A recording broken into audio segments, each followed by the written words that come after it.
Have you ever wondered why some people seem to get ahead no matter what the economy looks like, while others are stuck in the same place, working harder and getting poorer? It's not about luck. It's not about being born into money. It's about understanding one thing: assets. The rich don't work for money. They build assets that pay them over and over again. This isn't theory. I'm not here to tell you to clip coupons or save pennies in a broken system. The truth is, savers are losers because money is fake. Ever since Nixon took the dollar off the gold standard in 1971, the rules changed. But nobody told you. While most people are chasing paychecks and piling up debt to buy liabilities, cars, clothes, houses they can't afford, I used debt to buy assets. Real assets. Assets that put cash in my pocket while I sleep. You want to be rich? Stop working for money. Start building assets that work for you. Let's break down the 8 real assets that gave me freedom, so you can start building yours today. Real estate was my first love, and it's still the backbone of my wealth. But I don't buy houses to live in, and I sure don't flip properties like amateurs looking for a quick score. That's not investing. That's gambling. I buy properties that put money in my pocket every single month. Rental units, apartment buildings, real estate that cash flows. And the best part? I don't use my money, I use the banks. That's called good debt. Most people are terrified of debt because they don't understand it. They think debt is bad. No, bad debt is when you borrow money to buy liabilities, like a car or a vacation. Good debt is when you borrow to buy an asset that pays you every month and gives you tax advantages. I'll gladly take on $100 million in good debt if it means my tenants are paying it off for me. And the tax code? It rewards me. Depreciation, amortization, interest deductions. I reduce my taxable income legally, and sometimes the government even sends me a check. That's how the system works when you understand it. While most people are saving up for a down payment on their dream home, I'm acquiring rental properties that pay for mine. While they pray their home value goes up, I'm collecting rent whether the market's up or down. After 2008, when everyone was scared, I backed up the truck and borrowed $300 million to buy the best real estate deals across the Southwest. Why? Because when there's blood in the streets, that's when wealth transfers hands. That's when the amateurs panic and the pros get rich. Real estate isn't just about buildings. It's about understanding cash flow, taxes, debt, and opportunity. It's the ultimate asset because it lets you legally pay less in taxes, use leverage, and build wealth even while you sleep. Most people invest in oil by buying stocks. I don't touch paper. I own the wells. Real oil, pumping from the ground, producing real cash flow. It's not some stock price bouncing up and down. It's a hard asset that pays me every time a barrel is pulled. When I say I invest in oil, I mean I put money into the ground, into operations, into the infrastructure that brings fuel to the world. You can't fake oil. You can't print it like dollars. It's one of the lifelines of civilization, and I want to be at the source, not watching from the sidelines. What makes oil and gas so powerful as an asset isn't just the cash flow, it's the tax advantages. The U.S. tax code rewards people who provide energy.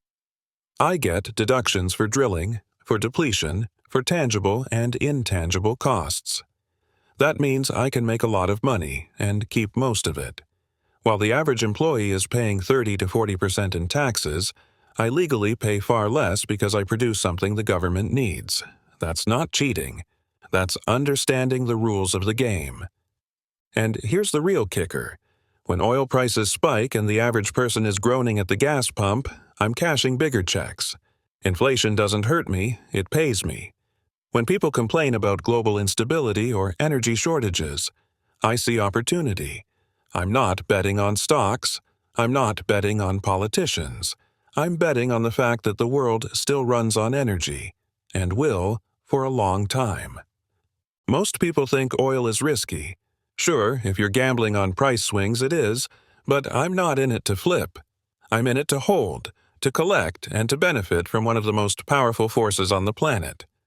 Oil is wealth that flows, and I like cash that flows. When I talk about gold and silver, I'm not talking about ETFs or paper promises. I'm talking about the real thing, the coins, the bars, the heavy stuff you can hold in your hand. Gold is God's money. It's been money for thousands of years. Long before governments started printing fake currency, people traded in gold and silver. And long after these currencies collapse, guess what people will still trade in? Gold and silver. They're not investments to me. They're insurance. Protection against stupidity, inflation, and corruption. The dollar is a piece of paper backed by nothing but trust. And that trust is fading fast. Ever since Nixon took us off the gold standard in 1971, money has been nothing more than debt. Every time the Fed prints another trillion, the value of your savings drops. That's not an accident. It's a system designed to rob you slowly. And most people have no idea it's happening. They go to work, save money, and think they're doing the right thing. Meanwhile, the purchasing power of their dollars is getting eaten alive. That's why I save gold and silver. Not because their prices go up, but because fiat money is going down. You see headlines that say gold surges. No, it's not gold going up. It's the dollar going down. Gold and silver don't change. The truth is, they reveal the weakness of everything else.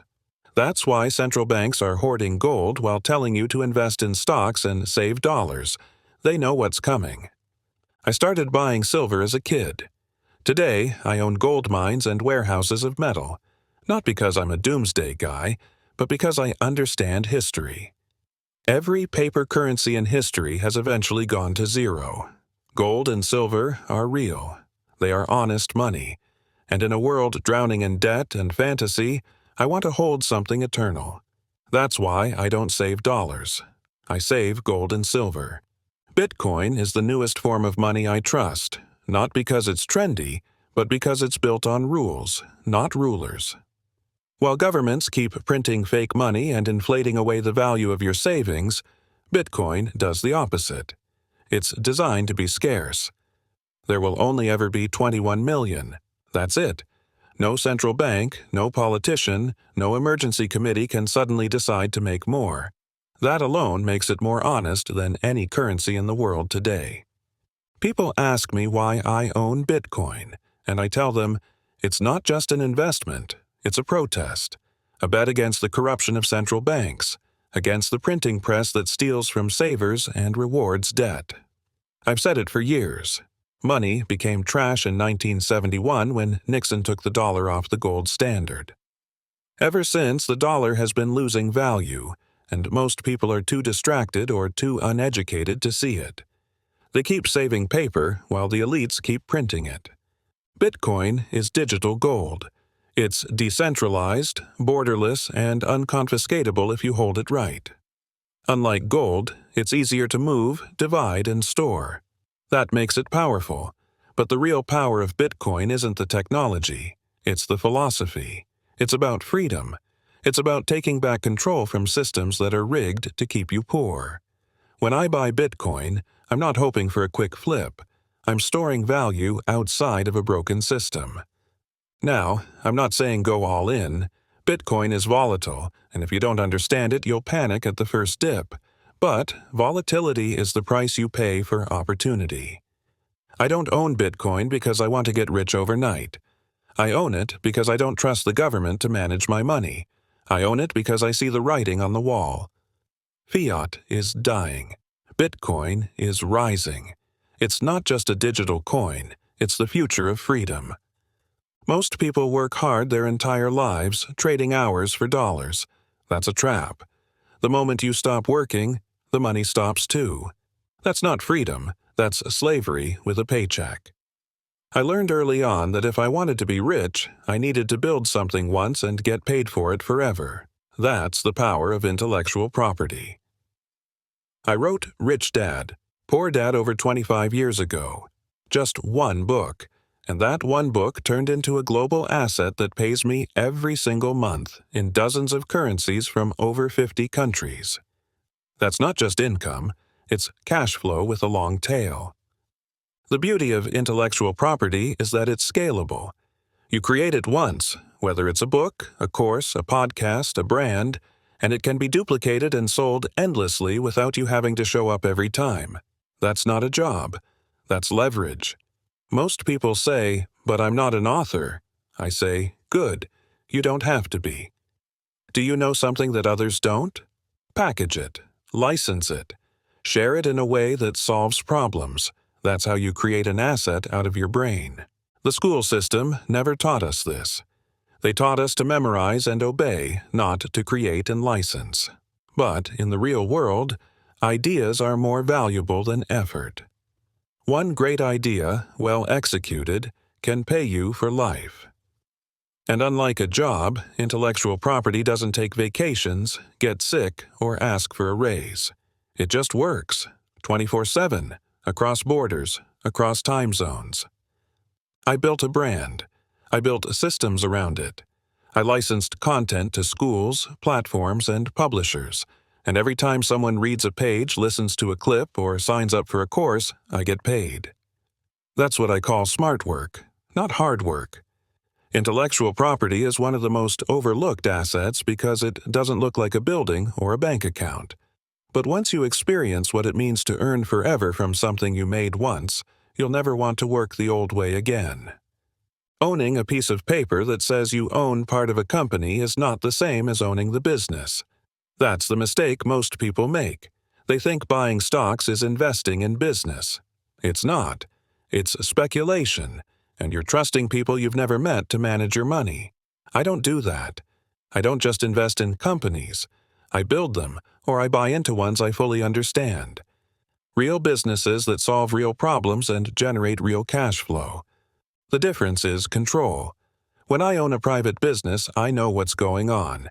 I'm not sitting around hoping the CEO makes a good decision. I'm in the room. I know the numbers, I know the team, and I can influence the outcome. That's power. That's ownership. And unlike stocks, private businesses don't dance to the emotions of the market. They don't tank because of headlines or Wall Street rumors. They survive because they're built on fundamentals, value, service, and cash flow.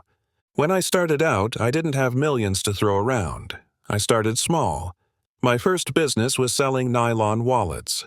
We failed, then succeeded, then failed again. That's business. You learn fast or you get wiped out. But every lesson gave me more clarity on what matters: cash flow, leadership, scalability. Today, I don't gamble on paper. I buy into companies that give me monthly distributions. I'm not interested in chasing capital gains. I want income. And here's the thing most people miss. Private businesses come with tax advantages. If I own a business that creates jobs, the government rewards me. Deductions, write-offs, credits, it all adds up. The tax code is written for business owners, not employees. That's why owning a business isn't just smart, it's strategic. People ask me how I became financially free.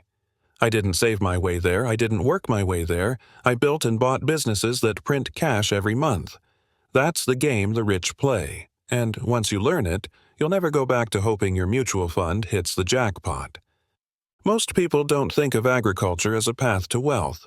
They see it as dirty work or something only farmers do. But here's what they don't see. Food is the most essential commodity on Earth. You can live without tech stocks. You can't live without food. That's why I invest in agriculture and livestock. Not because I want to raise cattle, but because I want to own the source.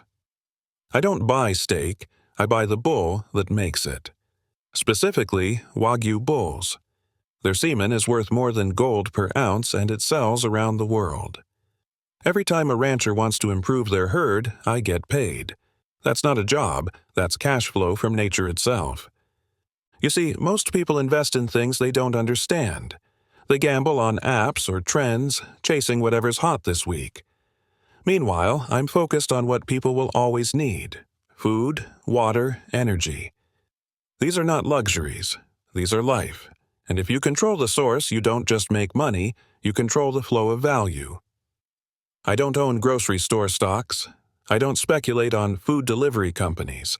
I go upstream. I own the land, I own the animals, I own the production.